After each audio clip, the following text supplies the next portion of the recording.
Hey there, it's Shauna. Welcome to your weekly astrology forecast for the week of September 23rd. So this week is all about relationships. We have a lot of Libra energy happening right now. We have the Equinox, which is when the sun moves into the sign of Libra.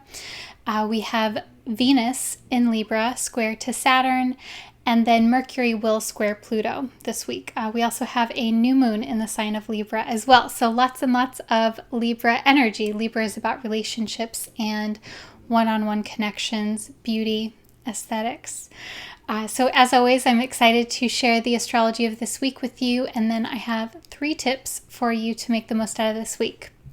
So before we go into the transits, what's happening within the moon cycle, the lunar cycle? So the moon starts off in the sign of Cancer on Monday. And then Tuesday and Wednesday, the moon is in Leo. Thursday and Friday, the moon is in the sign of Virgo. And then Saturday and Sunday, moon is in Libra, and that's when we have our new moon, which I'll talk more about in a moment. But what I do want to share with you just overall as far as the lunar cycles is we are in the waning phase of the lunar cycle, right? The moon is becoming smaller and smaller from our perspective in the sky. And so the moon being in this place where we're leading up to the new moon, it is more of an introspective, reflective, and it's a slower pace to things as well. I think especially with the moon being in the sign of Cancer on Monday, great time to get comfort, to get downtime. And I would also just, watch the quality of your thoughts and the story that you're telling yourself about what it is that's happening this week. Because we do have the moon in the sign of Leo and Virgo midweek. And this can be a lot of focus on what it is that you're doing, how you're presenting, how you're expressing, which is Leo. And then Virgo is about getting into the details of things. It's about analyzing things. And when we have a waning moon in these signs, it can be there can be very fine focus on what it is that's happening and what your life is like. And so I would just be very gentle with yourself this week. All right. So we have our equinox on Monday. So equinox happens when the sun moves into the sign of Libra and also when it moves into the sign of Aries. The equinox is literally the day when the night and the day are equal in length. So all over the world. So we have this sense of a shift point of shifting from either longer days to shorter nights or longer nights to shorter days, depending on your hemisphere. So it is this time of pivoting, of redirecting, of changing focus, but also finding a sense of course, balance and equanimity. The quote that I chose for this aspect, I will share with you, is by Byron Katie. This is from Loving What Is. She says, "Peace does not require 2 people. It requires only one. It has to be you. The problem begins and ends there." And I thought this was really perfect for Libra season, for the sun moving into the sign of Libra, but also for the equinox energy as well. Because Libra is about the other. It's about relationships. It's about how it is that we connect with each other. And so important to come to relationship with a clear sense of what is happening here on the inside first. And that actually leads me to the next transit. The next aspect that's happening this week is Venus will square Saturn. And so Venus is in the sign of Libra. Venus does very well in the sign of Libra. Libra is ruled by Venus, and so Venus is strong here. Venus is capable of symbolizing all of the most idealized and beneficial and wonderful qualities of Venus, which is relationships, beauty, sensuality, even money and values. But this is a square to Saturn, though. So squares to Saturn tend to show where boundaries come up, where restrictions come up, where there is a sense of duty, of responsibility. This can also look like feeling very devoted to something or to someone. So Venus square Saturn, the feeling that I get from this is that it is a reminder, or situations may come up to remind you where you are deviating from your boundaries, or where you are feeling very clear and strong within your values. Like, okay, yes, this is these are activities that I'm doing and these are really working for me, or I need to tweak things a little bit. Saturn is also in the sign of its rulership, so both of these planets are very strong, and that simply means that they're able to bring the most of themselves. So I think this is a great week to focus on what it is that you value and what it is that you want to dedicate yourself to, what it is that you want to dedicate your time to. The other thing that's happening this week is Mercury will square Pluto. And so we have another Libra Capricorn vibe going on here because Mercury is in the sign of Libra and Pluto is in the sign of Capricorn. So we have two squares here happening between Libra and Capricorn. Libra is about relationships. Capricorn is about success, power, authority. So Mercury is thought process, right? Communication, language. And Pluto is about the deep unconscious. Pluto is about hidden things and secrets. And it's also about therapeutics and vulnerability and the healing that can happen when we investigate the things that are secret or hidden or have not been spoken of. So I'm really curious, how this plays out or how this will play out for you, but it does feel important to have deep conversations this week. It does feel important to have real, honest, authentic communications.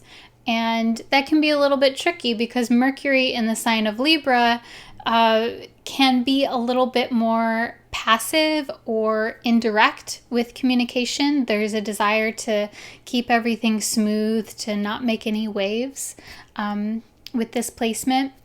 But with it being square to Pluto, it's like there's something that needs to be recognized. There's something that is being called forward. There's something that needs to be understood. And so that's that.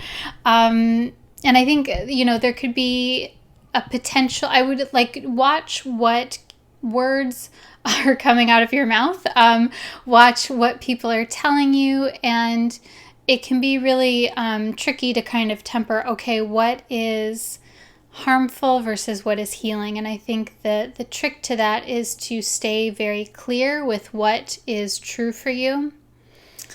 And with Pluto, it can also be tricky to figure out, okay, what is it that's mine versus what is it that this person is projecting onto me? So, if someone says something that is maybe upsetting this week, notice, is that about you or is that more about them? That might be helpful. New moon this week also on Saturday. So this is exact Saturday, the 28th. At 11:26 a.m. Pacific time. So this is exact at 6 degrees of Libra, early in the sign. And so this theme of Libra is layered into this week, right? We have Libra, Libra, Libra. We have Sun, of course, in Libra. We have Venus in Libra, Mercury in Libra, and then the new moon. So I would, especially because this is towards the end of the week, after Venus and Mercury are making their aspects, I would use this time to meditate on the nature of your relationships. Your relationship to yourself, your relationship to partners, to your family. how are you in relationship? How do you show up? And that's going to, those are themes that are going to unfold as this lunar cycle progresses. But there's so much here around reflection on who it is that you are in relationship, how it is that you are defined, and how you define yourself. All right. So 3 tips for you to really work with this energy. Number 1, I want you to be very clear about you. So I want you to be clear about your boundaries, your standards, and your desires. So this is super important whenever we have Libra energy, because Libra energy will tend to bring up this feeling of wanting to focus on the other, which is good, right? Because we're communal creatures, we're social creatures. And if you are coming to a relationship without having that strong sense of this is who I am, this is what I want, these are my boundaries, my standards. A lot of this comes from the Venus-Saturn that's happening this week. That feels really important to work with what is it that really works for you and that really doesn't work for you. Tip number 2 is to perceive what's happening outside of you and inside of you. So this is tapping into the Mercury-Pluto. People that have Mercury-Pluto in their natal chart, they're extremely perceptive. They can really read what's going on underneath the surface of what's not being said.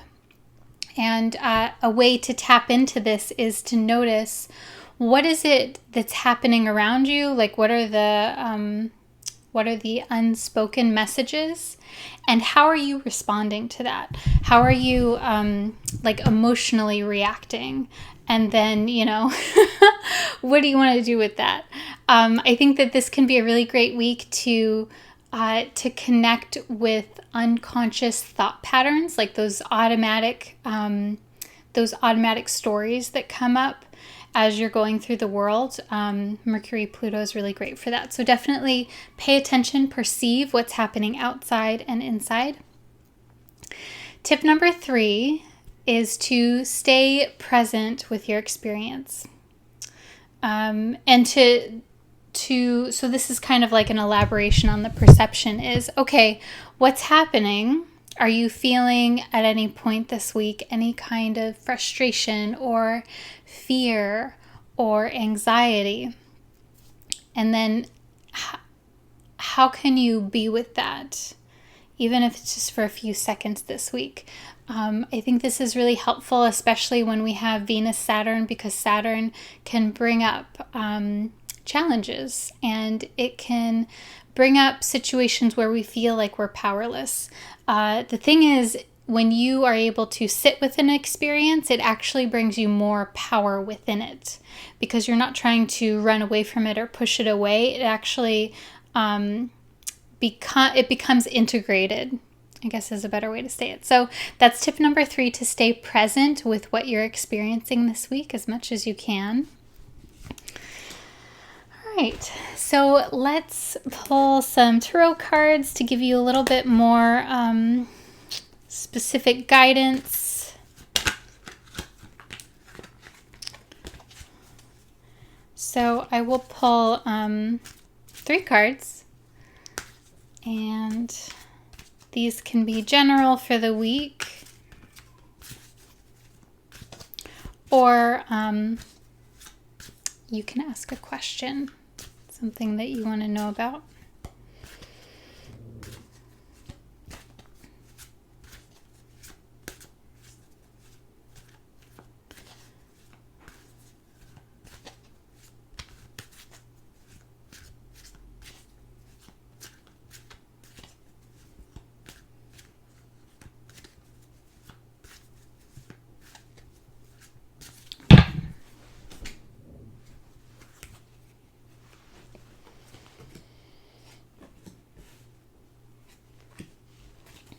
All right, so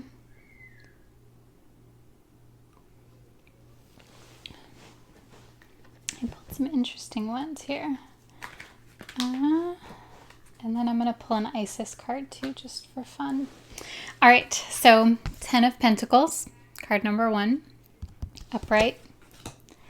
9 of Wands, I pulled this one reversed. That's card number 2. And then 3 of Pentacles, this one I pulled reversed. So what I think is really interesting is that we have this this focus on resources, could be money, could be skills, etc. But we have kind of like this sandwich between starting with the 10 of Pentacles, and then I think I said 3. This is 5 of Pentacles. Sorry, guys. I'm such a visual person when it comes to the tarot. So I see the image and that's kind of all that I see sometimes. So 5 of Pentacles ending this little series here. So 10 of Pentacles is about abundance, prosperity, having a very full, having a full family, whether that's your family of origin or chosen family. And then 5 of Pentacles is about challenges regarding resources. So I think it's really interesting that I pulled it reversed though, because that to me is actually a positive sign. So 10 of Pentacles is this family that's gathered around, and there's dogs and there's like fruit, and it is a sign, it's a symbol of fullness, of prosperity, of having all of your needs met. So I don't know, maybe that's something that's happening for you right now. Maybe that's something that you want. Maybe that is the topic of concern. It's definitely a focus on being connected with people who feel supportive, supportive and encouraging, and who you feel a strong bond with. So I would definitely say that's tapping into the Venus-Saturn energy that we've talked about this week.